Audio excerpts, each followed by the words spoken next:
Welcome to Shamees kitchen. എല്ലാവർക്കും സുഖമാണല്ലോ. ഇന്നത്തെ നമ്മുടെ സ്പെഷ്യൽ എന്താണെന്ന് വെച്ചാൽ നമുക്ക് എല്ലാവർക്കും ഇഷ്ടമുള്ളതാണ് ഈ അച്ചാർ എന്ന് പറയുന്നത്. അപ്പോൾ നെല്ലിക്ക അച്ചാറായാലോ, നല്ല സൂപ്പർ ടേസ്റ്റി ആയിട്ടുള്ള ഒരു നെല്ലിക്ക അച്ചാർ ഇങ്ങനെ തയ്യാറാക്കുന്നതാണ് കേട്ടോ നമ്മുടെ ഇന്നത്തെ വീഡിയോ. അപ്പോൾ ഇതിൻ്റെ ഡീറ്റെയിൽസ് ഒന്നും മിസ്സാകാതിരിക്കാൻ വേണ്ടിയിട്ട് എല്ലാവരും ഒന്ന് സ്കിപ്പ് ചെയ്യാതെ കണ്ടേക്കണം. കൂടെ തന്നെ ഈ വീഡിയോ ഒന്ന് ലൈക്ക് ചെയ്യാനും നമ്മുടെ ഷമീസ് കിച്ചൻ ചാനൽ ഇതുവരെയും സബ്സ്ക്രൈബ് ചെയ്യാത്തവരാണെന്നുണ്ടെങ്കിൽ പ്ലീസ് ഒന്ന് സബ്സ്ക്രൈബ് കൂടി ചെയ്തേക്കണേ. ആ തൊട്ടടുത്ത് കാണുന്ന ബെല്ലൈക്കനിൽ ഓൾ മറക്കാതെ പ്രസ് ചെയ്തേക്കണം. എങ്കിൽ മാത്രമേ ഞാൻ അപ്ലോഡ് ചെയ്യുന്ന വീഡിയോസ് എല്ലാം നിങ്ങൾക്ക് കറക്റ്റായിട്ട് നോട്ടിഫിക്കേഷൻ ലഭിക്കത്തുള്ളൂ. എന്നാൽ ശരി, നമുക്ക് വേഗം തന്നെ റെസിപ്പിയിലേക്ക് പോകാം. നമ്മുടെ ഈ നെല്ലിക്ക അച്ചാർ തയ്യാറാക്കി എടുക്കാനായിട്ട് ആദ്യം നമുക്ക് നെല്ലിക്ക ഒന്ന് വേവിച്ചെടുക്കണം. അപ്പോൾ അതിന് വേണ്ടിയിട്ട് ഞാനിപ്പോൾ 2 കപ്പ് അളവിൽ വെള്ളം വെച്ചിട്ടുണ്ട്. അതൊന്ന് നന്നായിട്ട് തിളച്ച് വരികയാണ്. വെള്ളം ഒന്ന് തിളച്ചു തുടങ്ങുമ്പോഴത്തേക്കും ഇതിലേക്ക് നമുക്ക് നെല്ലിക്ക ചേർത്ത് കൊടുക്കാവുന്നതാണ്. നന്നായിട്ട് കഴുകിയെടുത്ത നെല്ലിക്ക വേണം നമ്മൾ ഇതിലേക്ക് ചേർക്കാനായിട്ട്. ഞാനിപ്പോൾ ഒരു 300 ഗ്രാം അളവിലാണ് നെല്ലിക്ക എടുത്തിട്ടുള്ളത്. നമ്മൾ ഈ നെല്ലിക്ക അച്ചാർ തയ്യാറാക്കുന്ന സമയത്ത് എപ്പോഴും അത്യാവശ്യം വലിയ നെല്ലിക്ക നോക്കിയെടുക്കാൻ വേണ്ടി പ്രത്യേകം ഒന്ന് ശ്രദ്ധിച്ചേക്കണം.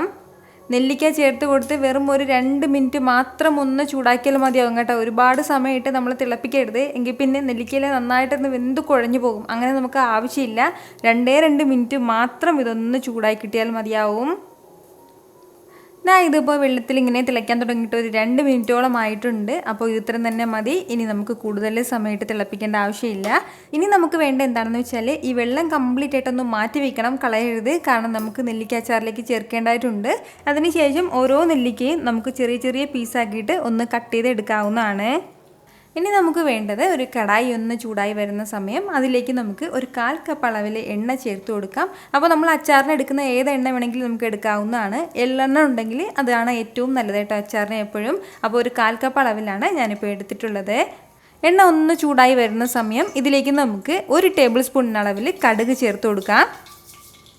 കടുക് ഒന്ന് പൊട്ടി തുടങ്ങുമ്പോഴത്തേക്കും പിന്നെ വേണ്ടത് അത്യാവശ്യം ഒരു മീഡിയം സൈസിലുള്ള ഒരു ഇഞ്ചി എടുത്തിട്ട് അത് ഇതുപോലെ ഒന്ന് ചെറുതായിട്ട് അരിഞ്ഞെടുത്തിട്ടുണ്ട്.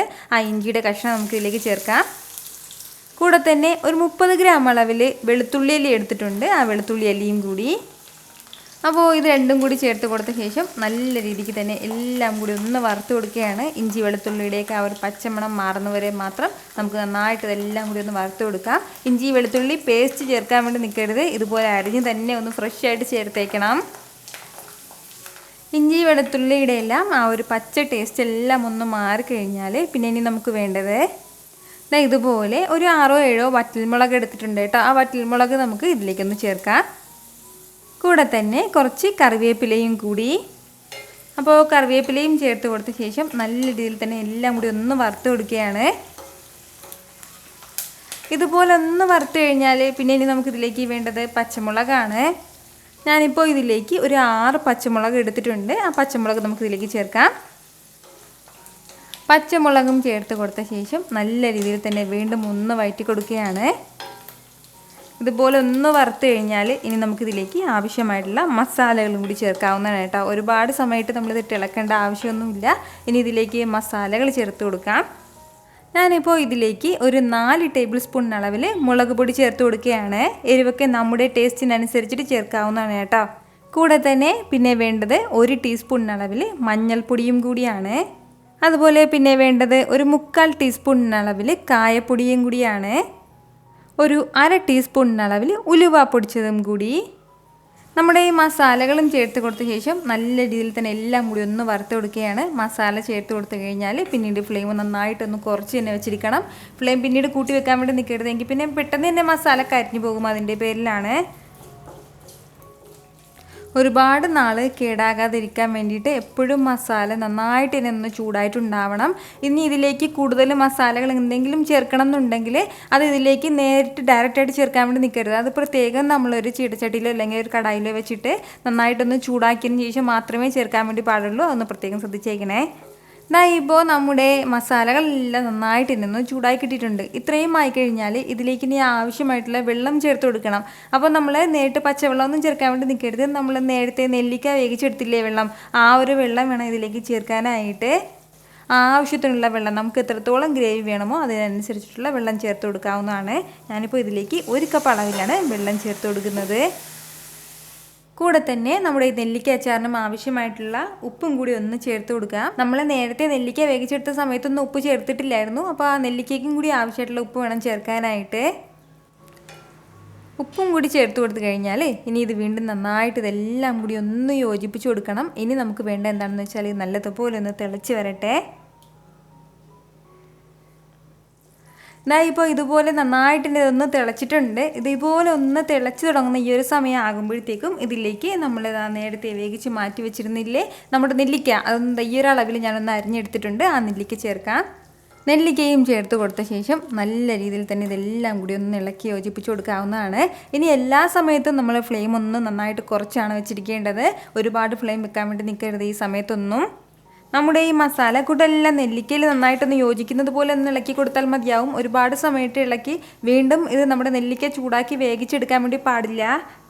ഇതുപോലെ എല്ലാം ഒന്ന് ഇളക്കി യോജിപ്പിച്ച് കൊടുത്തു കഴിഞ്ഞാൽ ഇനി നമുക്കിതിലേക്ക് വേണ്ടത് ഒരു 4 ടേബിൾ സ്പൂൺ അളവിൽ വിനീഗറും കൂടിയാണ്.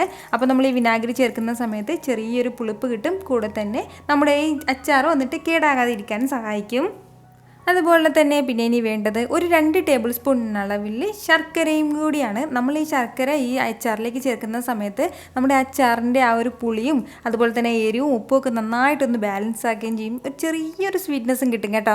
അപ്പോൾ വേണമെന്നുണ്ടെങ്കിൽ കുറച്ചുകൂടി, അതായത് നമ്മൾ നെല്ലിക്ക അച്ചാർ ഇതുപോലെ ഒന്ന് കഴിച്ചതിന് ശേഷം നിങ്ങൾക്ക് അറിയാൻ പറ്റുള്ളൂ കുറച്ചുകൂടി സ്വീറ്റ്നെസ് വേണമോ അല്ലാന്നുണ്ടെങ്കിൽ കുറച്ചുകൂടി കുറയ്ക്കണമെന്നൊക്കെ. ഞാനിപ്പോൾ ഈ 2 ടേബിൾ സ്പൂൺ അളവിലാണ് ചേർത്തിട്ടുള്ളത്.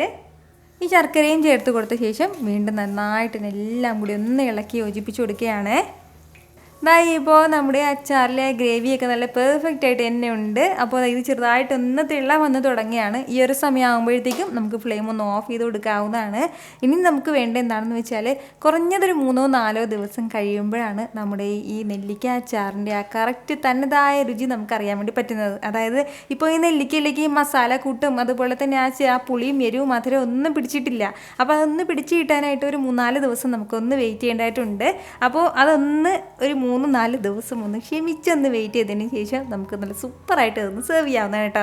പുറത്ത് വേണമെങ്കിൽ പുറത്ത് വയ്ക്കാം. കാരണം നമ്മൾ വിനാഗിരി ചേർത്തിരിക്കുന്നതിൻ്റെ പേരിൽ പുറത്ത് വയ്ക്കാവുന്നതാണ്. ഒരു മാസമൊക്കെ ആണെങ്കിൽ പുറത്ത് വയ്ക്കാം. അതെല്ലാം ഫ്രിഡ്ജിൽ വെക്കുകയാണെന്നുണ്ടെങ്കിൽ കുറച്ചധികം കൂടുതൽ മാസം നമുക്ക് ഇത് സേവ് ചെയ്യാൻ വേണ്ടി പറ്റും. ഞാൻ എപ്പോഴും പറയുന്നതാണ്, അച്ചാർ സൂക്ഷിക്കുമ്പോൾ എപ്പോഴും നല്ല ഉണങ്ങിയ നല്ലൊരു ഭരണിയിലോ അല്ലെങ്കിൽ ഒരു ഗ്ലാസ് ബോട്ടിലോ വേണം സൂക്ഷിക്കാനായിട്ട്.